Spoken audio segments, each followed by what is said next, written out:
I might add to what was said by making a point. Some of you know that these monthly things have been going on for a few years, and they started at what was the Brecht Forum over on the West Side Highway some years ago.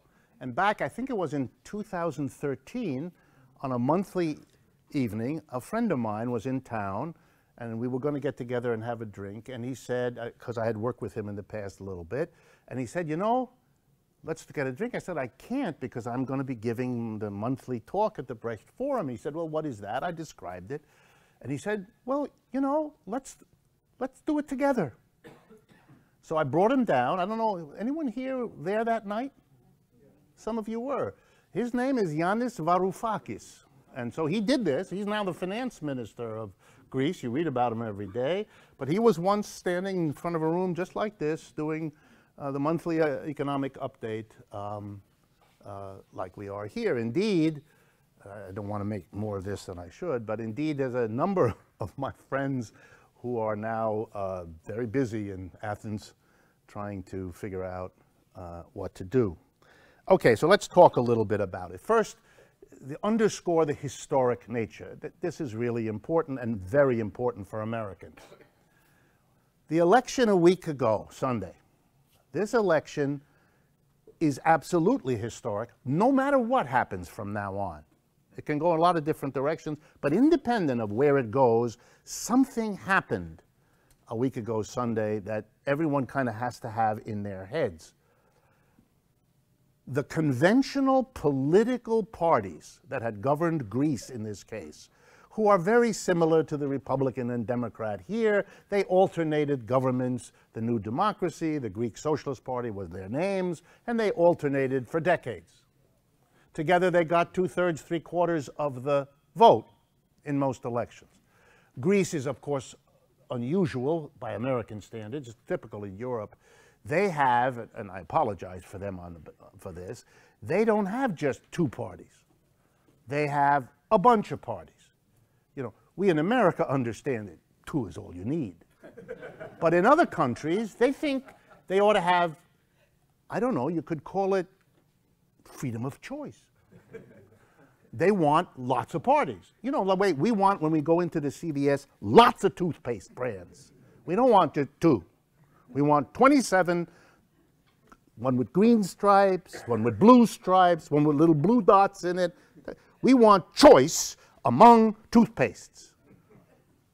Political parties, well, two's enough. The Greeks are not like that. So the two big parties get 2/3 of the vote, 3/4 of the vote, and the other parties share them.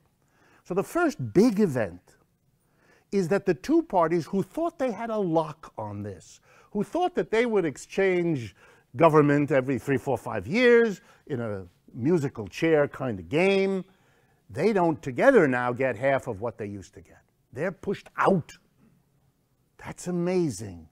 Just imagine if the Republicans and Democrats together could barely get 1/3 of the vote. Where would the country be? Can you imagine? Well, you can now. We can imagine it much more because it just happened in Greece. Starting a couple years ago, 2012, with the change elections in Greece, the population began to say, you know something? This game of the two center-left, center-right, center-left, center-right, Republican, Democrat, Labor, Conservative, French Socialist Party, whatever the chaos of the right there produces, we don't want this anymore. It's unacceptable. A plague on both their houses, with a particular plague on the one who pretended to be the representative of the mass of people. So when the two went down, the Socialist Party really went down, because it was the one that claimed to be for everybody. And so the anger was particularly against them, and the defect. Many of the people in Syriza come from supporting PASOK or the Greek Socialist Party from before. So what's the political lesson? A left-wing party, unabashedly left-wing, hasn't hidden it, hasn't buried it, hasn't softened it, even though the newspapers are now working every day to suggest they're softening everything. The fact of the matter is they've been pretty clear and pretty consistent. A left-wing party pushed aside the two big parties and took their place. Wow. No one should imagine or underestimate what that means. The establishment in Europe, in Germany, in France, in the Netherlands, in Italy, you name it, they didn't think that was possible. They didn't think right down to the end that this would happen. Even in the last days, they were convinced that they would have scared enough of the Greek people that they'd walk into that voting place and couldn't bring themselves to give another party, let alone a left-wing party, the power, which they did. And it's important that you all understand the way Greek politics works. They didn't just win. What they were able to achieve, 1 or 2 votes short of an absolute majority in their parliament, would be what we in America would call a mandate. Greek parties don't get that big a vote normally. This is this is not just a victory, this is a strong, powerful victory. They had to make a coalition with a little right-of-center party, but that party is tiny relative to them. This is like a coalition of the United States in a foreign war. 4,000 Americans and 11 Polish people. You know, that's kind of it's a coalition, but not really. This is a Syriza government. So that's a very important political breakthrough. And it helps explain the quasi-hysteria in European capitals ever since that day. People are stumbling all over her. Angela Merkel says one thing, her vice president says something else, the cabinet minister says something else, the French can't get it clear, the Italians are confused. The French political system, by the way, which is important, is interesting in one way. The most important upsurge in French politics right now is the right wing, the extreme right wing. The Le Pen movement, the nationalist front, the National Front in France. Now, the father who set that up is now out of the scene. It's his daughter, Marine Le Pen. Marine Le Pen gave an unqualified endorsement of the Syriza victory, celebrated, went on French television and said, as the leader of the right wing in France, we celebrate and encourage and promise the support of the masses of the French people for the new Syriza government. Her statement was as strong as that of Mélenchon, who's the left-wing equivalent of her in French politics, and much weaker at this moment than she is. So the two extremes of French politics celebrated the Syriza. These are new things in European politics. Things are realigning. Things are moving. This is a sea change in consciousness. It really is a historic moment. Now, what are the Greeks going to have to do? Now, I'm put on my hat as an economist. The Greeks have a number of serious problems. I won't reiterate because we've done it before. The austerity program since 2010 has been savage in Greece, as bad or worse than anywhere else.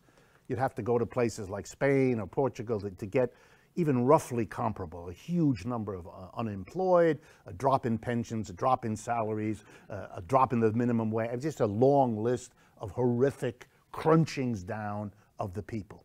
And I want to make real clear, because I've done the analysis with you before, and I just want to summarize it. Austerity is a program that says basically, capitalism really collapsed in 2008, 2009, really badly. And it requires the government to save it. So that the leaders of private capitalism, above all the banks, rush to the government, bail us out, which the government, without hesitation, did, to the tune not of billions, but of trillions. If you put together not just the deficit spending of the government, but also the financial supports, the loans from the central banks, the guarantees of the central banks, we're talking many trillions of dollars. And no sooner had they gotten them out of the worst of it, so we're now in 2010, then the very banks and others became nervous that they had lent money to the government to help finance all of the bailouts They bailed themselves out by lending to the government. Now they wanted to make sure that that government paid them back. They didn't want any more government spending on anything else. They wanted the money that the governments had to be set aside, to be used to pay off those who had lent to the government the money that they used to bail out the banks. That's why they had to lay off workers. They didn't have the money to pay those people. They had to pay off their debts.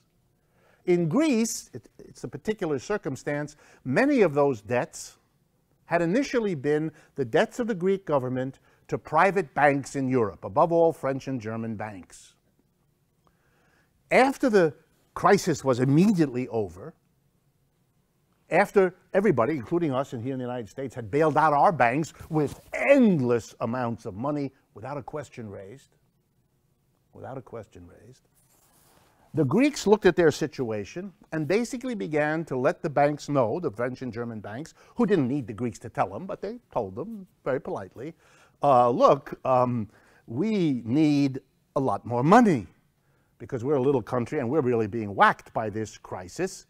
You know, Greece is a tourist mecca. It's a place which is hurt when you have an economic downturn, and we had a doozy then, and Greece is terribly hurt.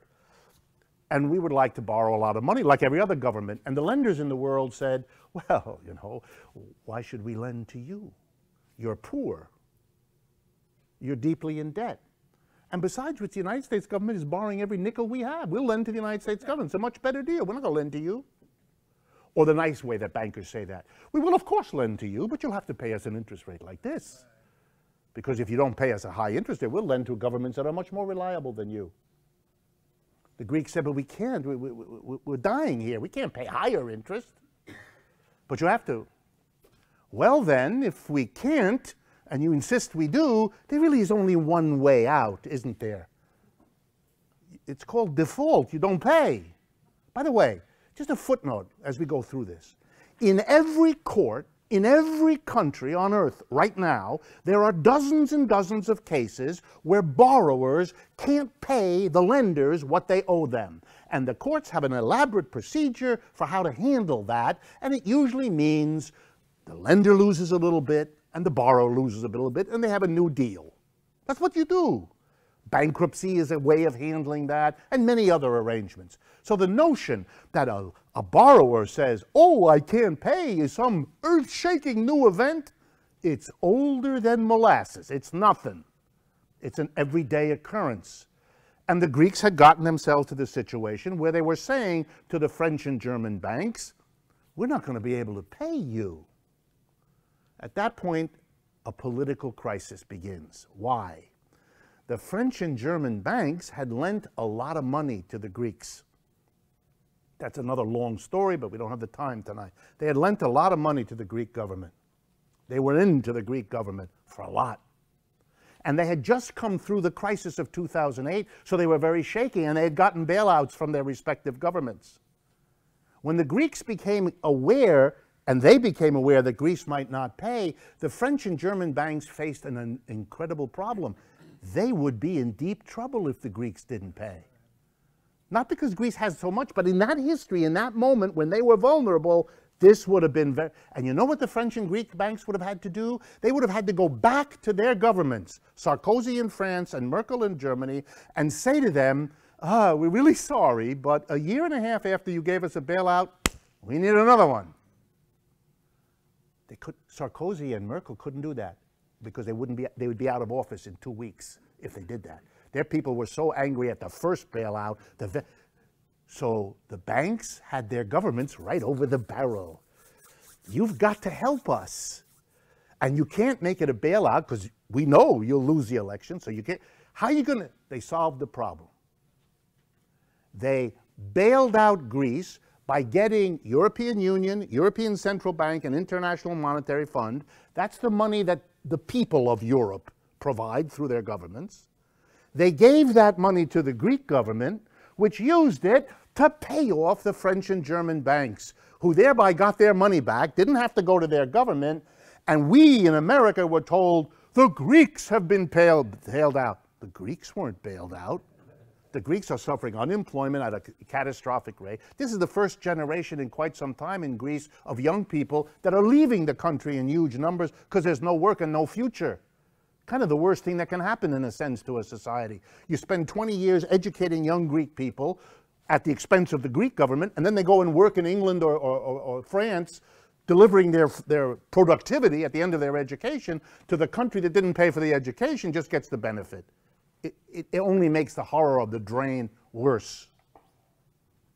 So the debt the Greek government now has is to these European institutions, not to the private banks. That's what happened here.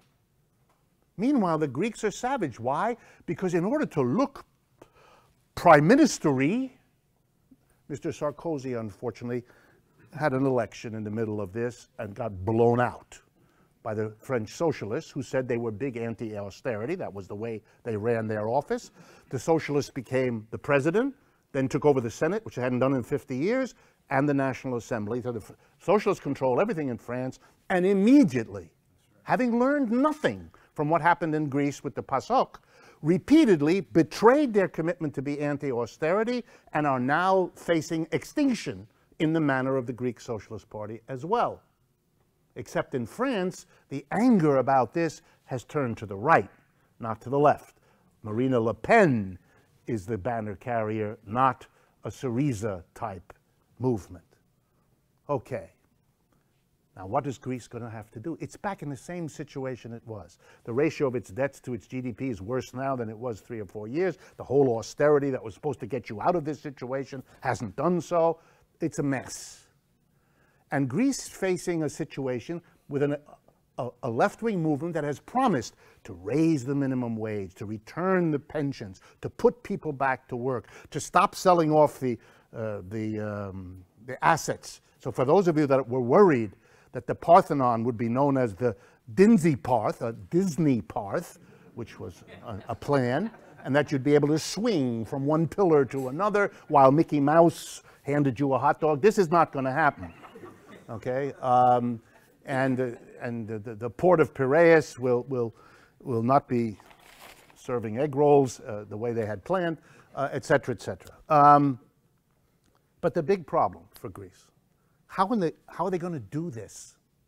Well, one obvious thing is to not pay the debts, to declare now what they should have declared long ago, which is, we can't do this, and something has to be done. Again, remember, in every court, there's the borrower who comes and says, I can't, and then a deal is struck. By the way, a deal punishes the lender and the borrower. You know why? Because loans are made by a bank. A bank has what's called fiduciary responsibility. It is supposed to determine, since it typically lends other people's money, for example, we deposit money in a bank, it lends the money. It's lending other people's money. It is supposed to be responsible. It's not supposed to lend to somebody who can't pay back. And if they do, they've made a mistake for which they have to pay. You don't just make the borrower pay. This posturing, you must pay your debts. No, you don't. The norm in the world is you don't. You pay a portion of them. But let me finish. The Germans are leading the pack. You must pay, you must pay, you must pay. They had a partial write-down in 2010 or 12. They had a partial one there, but it's small, and their problem has gotten worse, not better as a result. So they're demanding, they've proposed basically half of the debt be wiped out, and the other half be stretched out over, say, 30 years. So that the amount of money they would have to come up with each year to pay this debt is small, so that they could take that money, instead of paying to the European Union, they could use the money to grow their economy, to put people back to work, to build up the incomes, in the hope that that could revive the Greek economy and make it possible, since the austerity that was supposed to be a successful policy was so unsuccessful that Greece is in a mess and their political situation has been transformed. So now the Germans arrive, not only them, the Finnish and others, saying, no, no, no, you have to pay. So at this point, those of us who have had to learn economic history, whether we liked it or not, become aware that it's a moment for a little historical remembrance. So bear with me for 3 or 4 minutes while I take you back to the great year 1953. In 1953, what did we have? We had Germany devastated by World War II, the whole Nazi World War II story. Germany, which had also fought a World War I. And Germany it teaches us a lesson. If you're going to be involved in a world war, the German lesson is it's much better to win than to lose. Germany lost twice. And one result of being defeated twice is that they were stuck with huge debts, which were debts to British, French, and American banks and governments, both private debt and public debt, we call that. Big debts. And the Germans were saying loudly, I'm going to now quote you because it's going to sound awfully like Syriza. They were saying, we can't recover from the war if we have to spend the little bit of money we have not rebuilding Germany, its railroads, its steel factories, its housing from the war, but we have to give you, the victors, all this money. This kind of argument, you know, didn't sound good in France or Britain or the United States because they were the victors in the war and they don't like this kind of talk. So the Germans came up with a better argument. We are just entering, they said, the Great Cold War with Russia. You want us, Germany, to be a grand ally, right on the front line, because remember, Germany is split between East and West, and we're right on the front line with the Soviet bloc, and we're going to be a big, but we can't if you make us pay the debts. We can't be, you see, you gotta, woo, ah. Their politicians began meeting in London in February of 1953. They met all across the summer. These arguments were made. In August of 1953, they signed the London Agreement, it's called. What did the London Agreement do? You're going to love this. It erased 50% of the German debt, and it rescheduled the other 50% over 30 years. What the Greeks are asking for that the Germans refuse is what the Germans asked for and got. That's right. Oh goodness. What's the Marshall Plan? What? No, it's really, this is not about this. The Marshall Plan is different. This was really just a way of helping, and again, it's normal. A country that can't function in the way you want it to, because it is, you know, in the early days of capitalism, people who were lenders, confronting that they had made a terrible mistake by lending to people who couldn't get back, felt very, very angry and righteous. And they took those people and put them in something called a debtor's prison. After a few months, they scratched their heads and said, you know, by putting that poor guy in a prison, the chances that he'll ever pay me back are poorer than if I wouldn't do that. So I may feel better that I punished the bad fellow, but I am shooting myself in the foot with this arrangement. So we got rid of debtors' prisons because it's much wiser to rebuild the capacity of the borrower to ever pay back some than it is to punish them in the misguided notion that that won't come back to hurt you. Lenders and buyers are part of a relationship. And if you destroy one pole, it's going to have ramifications on the other, even if you don't like to face it. So the Germans are now opposing with vigor what they themselves got not so long ago. And that's not a very good position. And that's not a very good political position to run forward with. And after all the posturing, and Greek politicians are posturing too, I don't mean to suggest that they're not playing a little bit of good cop, bad cop, and all the rest of it. In fact, watching sometimes Tsipras and Varoufakis, since I know Varoufakis, they must be having a good time at the end of the day, having an ouzo or 12 to get through the afternoon, but they're playing also. But you have to, because that's the way this all is being worked out. What is then my sort of conclusion from all of this? We are watching a classic struggle in which a status quo, which is the bulk of Europe, wants to contain, to minimize, and is trying to figure out how to do that. And they didn't expect to have to, and I don't think their strategies are very well worked out. Doesn't look that way to me as I watch and as I read. I don't know how well Syriza's strategies are worked out either. I'm not part of whoever makes those decisions. But at this point, it is a chaotic juggling of arguments and public statements to try to figure out what to do. For Syriza, they are in a remarkable position that is weak. I mean, they're a little poor country, but it's peculiarly strong too, because they are the beginning of what could become a much bigger problem for Europe. The only country that looks like it might go that road right now is Spain. But Spain is a very big and powerful economy, not like Greece. And Spain's debts to Europe are much, much larger than Greece's. And Spain is developing a movement, this Podemos movement, that is remarkable in how it's growing. The polls are now showing it in the upper 20s or low 30s in support, which is kind of the road Syriza took, and the same kind of numbers or orders of magnitude. And you can be sure that all strategies having to do with Greece have in mind to try to control and limit that this doesn't become a model, an inspiration, a beginning of something that will affect Spain, Portugal, right now, Ireland, and Italy. Those are the countries most immediately affected by what is going on. And whatever Europe can do to control Greece, it cannot do if more than one Greece, let alone a big country like Spain or Italy, were to. Portugal and Ireland's a little different, but Spain or Italy are monsters in the European constellation, and therefore they would have a staggering effect. And Europeans have to try to control this. And the anger, particularly in Spain, is extraordinary.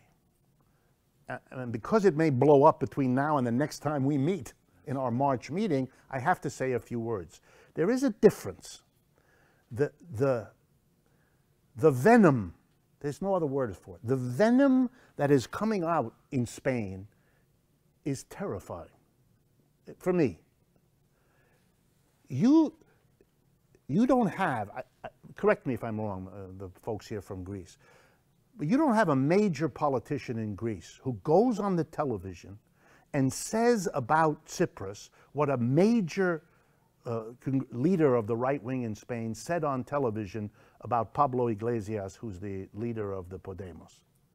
And he said on television with a snarl, somebody ought to put a bullet in the back of his head.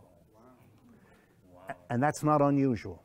In the Spanish parliament over the last 2 or 3 years, when the government announced cutbacks in welfare and cutback, you had large, I saw it in television, you had large numbers of the right-wing delegates who are dominant in the Congress stand up and cheer.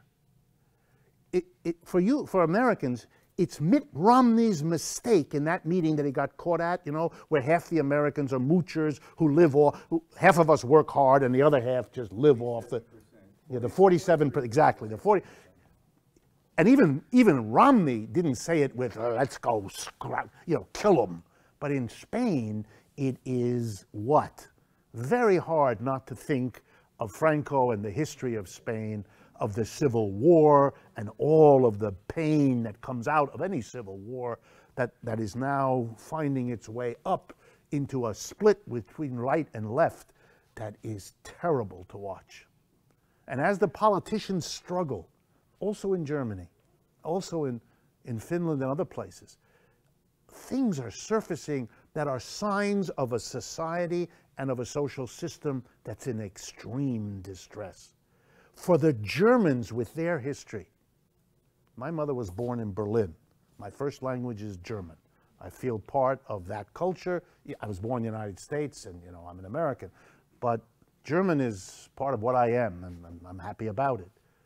But for the German people and their leader to work out a political strategy that has them encouraging German people to think of Southern Europeans as lazy, as not working, as somehow deserving of a different way of being handled as people from Northern Germany, whoa, that is a very dangerous game for that culture with its history to go anywhere near. And for a politician who's smart, and Merkel is, this must be a sign of, whoa, have I got problems? There's austerity in Germany. The German working class is not happy with its situation.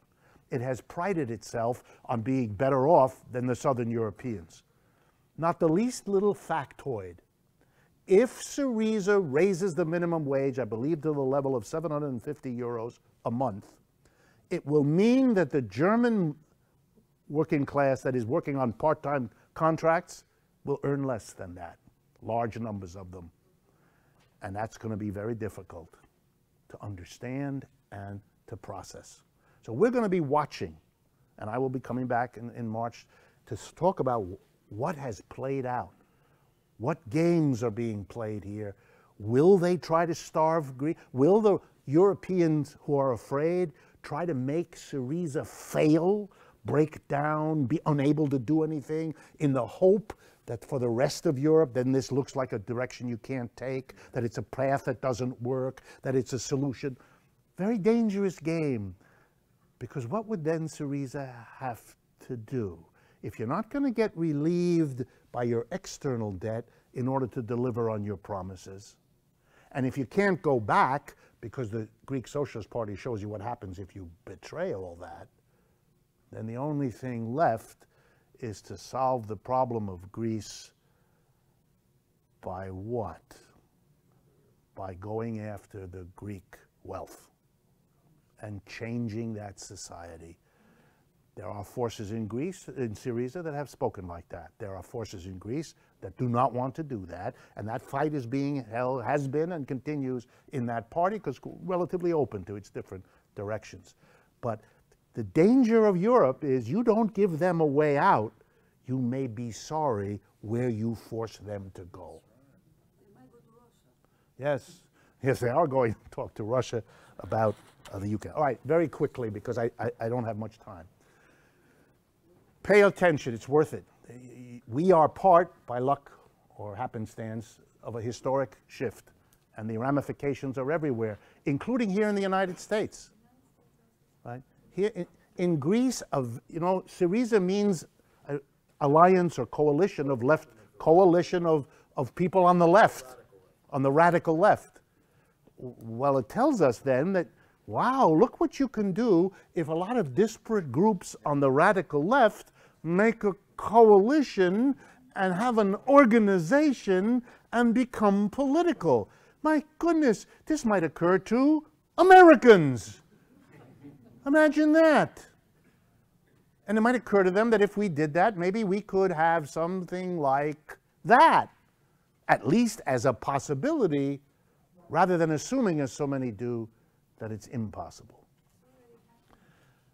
Look, I have come to a time when I have promised the church and others that we will stop.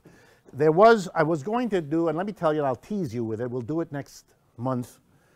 A number of you have asked me, in the history of revolutions, whether it's been the revolution against slavery in other parts of the world, in the United States with the Civil War and all that, or the revolution against feudalism, the French Revolution, or the revolution against capitalism that we thought might be happening in 1917 in Russia or 1949 in China, that these revolutions, on the one hand, moved society forward, but on the other hand, never achieved the freedom in whose name they were made. You have to somehow understand what they did achieve and appreciate that, and yet also be critical and answer the question, why didn't they? Because the critics and the skeptics of revolution always remind us of what they didn't achieve, partly as an argument about why not to go that way. So if we don't have an answer, if we don't have an explanation, we can't pretend that they were the end of everything, because the mass of people clearly don't believe that. And I think most of us probably don't either. So we have to have an explanation. That's what I want. I want to talk about what it was these revolutions achieved and what it was they didn't achieve, so that I can offer you an explanation of what they didn't achieve, because I think if we have that clear, then the next effort, wherever and whenever that is, will be better, more likely to succeed, because it has figured out what went wrong in those other ones, which doesn't deny what they did achieve and what progress they did make, but asks the hard question about why they couldn't go further. And I am going to do that with you next month. So you've been very patient. Thank you very, very much. And I hope to see you next week.